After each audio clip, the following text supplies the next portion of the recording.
மாவட்டம் சாத்தூர் அருகே நடைபெற்ற கபடி போட்டியில் அமைச்சர் KKSSR ராமச்சந்திரன் கலந்து கொண்டு வெற்றி பெற்ற அணிகளுக்கு பரிசுகளை வழங்கினார்.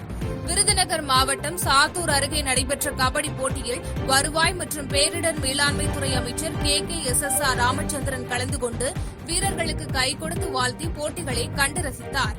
இந்த போட்டிகளில் கபடி வீரர்கள் எதிரணி வீரர்களை வீழ்த்தி கபடி விளையாடியது காண்போரை ரசிக்க வைத்தது. இந்த போட்டியில் வெற்றி பெற்ற முதல் அணிக்கு பரிசு கோப்பை மற்றும் 20,000 ரூபாய் ரொக்க பரிசும், 2ஆம் இடம் பிடித்த அணிக்கு 15,000 ரூபாய் ரொக்க பரிசும், 3ஆம் இடம் பிடித்த அணிக்கு 10,000 ரூபாய் ரொக்க பரிசும் கோப்பையுடன் வழங்கப்பட்டது. வரும் தேர்தலில் திமுகவை தோல்வியடைய செய்யும் பெரும் சக்தியாக பாஜக உருவெடுத்துள்ளதாக அக்கட்சியின் தேசிய செயல் தலைவர் நிதின் நபீன் கோவையில் தெரிவித்துள்ளார். கோவை மாவட்டம் முதலிப்பாளையம் பகுதியில் நடைபெற்ற பாஜக சக்தி கேந்திர பொறுப்பாளர்கள் ஆலோசனைக் கூட்டத்தில் பாஜக தேசிய செயல் தலைவர் நிதின் நபீன் கலந்து கொண்டு சிறப்புரையாற்றினார். அப்போது 8 மாவட்டங்களில் இருந்து திரண்டு வந்துள்ள சக்தி கேந்திர பொறுப்பாளர்களின் எழுச்சியை பார்க்கும்போது வரும் தேர்தலில் திராவிட முன்னேற்றக் கழகத்தை தோல்வியடைய செய்யும் பெரும் சக்தியாக இது உருவெடுத்துள்ளதாக கூறினார். சனாதனத்தை எதிர்க்கும் சக்திகளை தோற்கடிக்கும் வரை போராட்டம் ஓயக்கூடாது என்றும் சனாதனத்தையும் ராமரையும் இழிவாக பேசியவர்களுக்கு பாடம் புகட்ட அனைவரும் ஒற்றுமையுடன் செயல்பட வேண்டும் என்றும் வலியுறுத்தினார். மேலும் தமிழகத்தின் வளர்ச்சிக்காக மத்திய அரசு சுமார் 6,50,000 கோடி ரூபாய் நிதியுதவி வழங்கியுள்ளதாக சுட்டிக்காட்டிய நிதின் நபீன் தேச வளர்ச்சிக்கு முட்டுக்கட்டையாக உள்ள சக்திகளை அடியோடு வீழ்த்த வேண்டிய அவசியம் உள்ளதாக தெரிவித்தார். அமலாக்கத்துறை, வருமான வரித்துறை, CBI வரிசையில் தற்போது தணிக்கை வாரியமும் பாஜக கூட்டணியில் புதிதாக சேர்ந்துள்ளதாக அமைச்சர் ரகுபதி விமர்சித்துள்ளார். புதுக்கோட்டை மாவட்ட ஆட்சியர் அலுவலகத்தில் 3.5 மணி நேரத்திற்கு மேலாக நடைபெற்ற அனைத்து துறை அரசு அலுவலர்களுக்கான ஆய்வுக் கூட்டத்தில் இயற்கை வளங்கள் துறை அமைச்சர் ரகுபதி கலந்து கொண்டு செய்தியாளர்களை சந்தித்தார். அப்போது அமலாக்கத்துறை, வருமான வரித்துறை, CBI வரிசையில் தற்போது தணிக்கை வாரியமும் பாஜக கூட்டணியில் புதிதாக சேர்ந்துள்ளதாக சாடினார். பல அதிகாரிகளின் குழுக்களோடு பாஜக தேர்தல் களத்தில் கூட்டணியை கொண்டு வருவதாக குறிப்பிட்ட அவர், ஜனநாயகன் படத்திற்கு தணிக்கை சான்றிதழ் வராததற்கு திமுகவிற்கு எந்த சம்பந்தமும் இல்லை என தெரிவித்தார். மேலும் அதிமுக, பாஜக மெகா கூட்டணி இல்லை எனவும் மெகா ஸ்டார் கூட்டணி வேண்டுமென்றால் அமைக்கலாம் எனவும் விமர்சித்தார். தணிக்கை வாரியத்தை பத்தி சொல்லியிருக்காங்க. பாரதிய ஜனதா கட்சியுடைய புதிய கூட்டணியாக தணிக்கை வாரியமும் இன்றைக்கு சேர்ந்திருக்கிறது. ஏற்கனவே EB இருந்தது, CBI இருந்தது, ED, CBI அவற்றோடு சேர்ந்து இன்றைக்கு தணிக்கை வாரியமும் சேர்ந்திருக்கிறது. பல அதிகாரிகளுடைய குழுக்களோடு பாரதிய ஜனதா கட்சி தேர்தல் களத்திலே தன்னுடைய கூட்டணியை இங்கே கொண்டு வருகிறது. அந்த கூட்டணியை எதிர்கொள்ள திராவிட முன்னேற்றக் கழகத்துடைய கூட்டணி தயாராக. ஒன்றிய அரசின் கைக்கூலியாக தணிக்கை வாரியம் செயல்பட்டு வருவதாக முன்னாள் அமைச்சர் பொன்முடி குறிப்பிட்டு பேசியுள்ளார். விழுப்புரம் மாவட்டம் திருக்கோவிலூரில் திமுக சார்பில் நடைபெற்ற திராவிட பொங்கல் விளையாட்டுப் போட்டிகளை தொடங்கி வைத்த முன்னாள் அமைச்சர் பொன்முடி செய்தியாளர்களை சந்தித்தார்.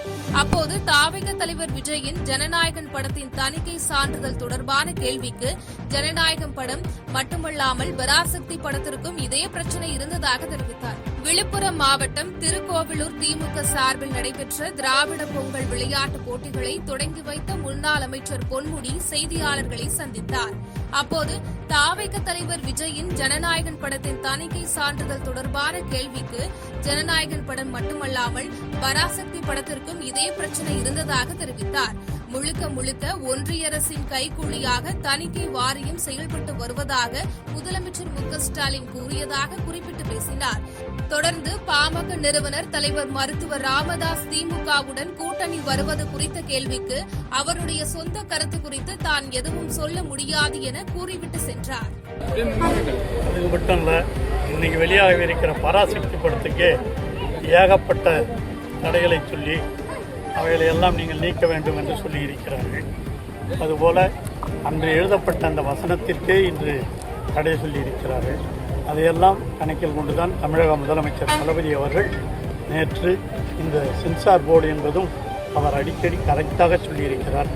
ED அதே போல் இன்கம் டேக்ஸ் அதனோடு சேர்ந்து இன்றைக்கு இந்த இதுவும் சேர்ந்திருக்கிறது.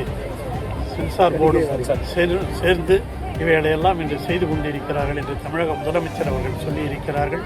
அந்த அடிப்படையிலே பார்க்கிற பொழுது இது ஒன்றிய அரசு தமிழகத்திலே தமிழ் உணர்வையும் தமிழ் இன உணர்வையும் கட்டுப்படுத்துகின்ற வகையில்தான் இன்று பராசக்தி படத்திற்கு கூட இந்த அளவிற்கு அவர்கள் சொல்லியிருக்கிறார்கள் என்பதை யாரும் மறுக்க முடியாது. அதல்தான் இந்த சென்சார் போர்டு என்பதும் இந்த ஒன்றிய அரசினுடைய ஒரு கைக்கூலியாக மாறிவிட்டது என்பதை நேற்று நிரூபித்திருக்கிறார்கள்.